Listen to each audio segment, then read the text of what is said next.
নামাজের বৈঠকে তাশাহুদের সময় সঠিকভাবে হাত তোলার নিয়মটা বলবেন। আমরা যখন তাশাহুদ পড়তে বসি নামাজে, এখানে আমরা তাশাহুদের মাধ্যমে আল্লাহ রাব্বুল আলামিনের একত্ববাদের সাক্ষ্য দিয়ে থাকি। মূলত আশহাদু আল্লা ইলাহা ইল্লাল্লাহু ওয়া আশহাদু আন্না মুহাম্মাদান আবদুহু ওয়া রাসূলুহু, আল্লাহর একত্ববাদের সাক্ষ্য দেই।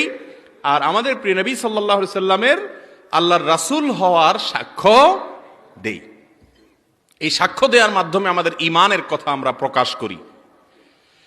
আর সাক্ষ্য দেওয়ার নিয়ম হলো, মুখে কোনো আদালতে সাক্ষ্য দিলে, ইসলামী শরিয়ার আদালতের নিয়ম অনুযায়ী কারোর বিরুদ্ধে বা কারোর পক্ষে সাক্ষ্য দিতে হলে এই আঙ্গুল দিয়ে ইশারা করে দিতে হয়, অমুক অমুক অমুক। এটা হলো শাহাদাত আঙ্গুল, এটা হলো সাক্ষ্য দেওয়ার আঙ্গুল।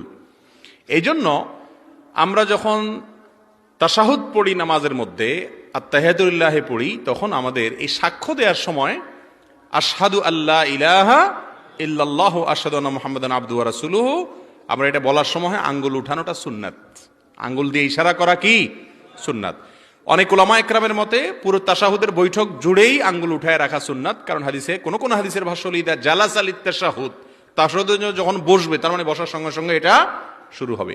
আবার অনেক উলামাদের মতে যখন তাশাহুদ পড়বেন তখন উঠাবেন। আমাদের সমাজে অনেকে বলে এই আঙ্গুল উঠাতে যদি দেরি হয়, আবার নামাইতে যদি ইল্লাল্লাহ সাথে সাথে নামায় না ফেলান, তাহলে ঈমান চলে যাবে। এরকম অনেক হাস্যকর কথা অনেকে বলেন। এই কথার কোনো ভিত্তি, ঈমান এত ঠুনকো না যে আঙ্গুলের ইশারায় শেষ হয়ে যাবে।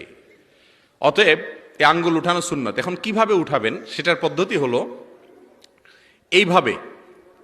একেবারে 7ই মার্চে বঙ্গবন্ধু যেভাবে ভাষণ দিয়েছিলেন, সেই চিত্র সবাই চোখের সামনে আছে না?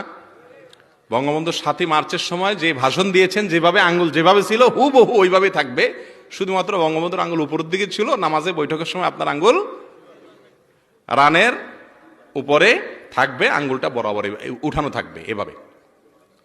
কথা বুঝে আসছে? এরপর আপনার তাশাহুদ শেষ হয়ে গেল, আপনি আবার হাতকে স্বাভাবিক করতে পারবেন। কথা বুঝাতে পারছি?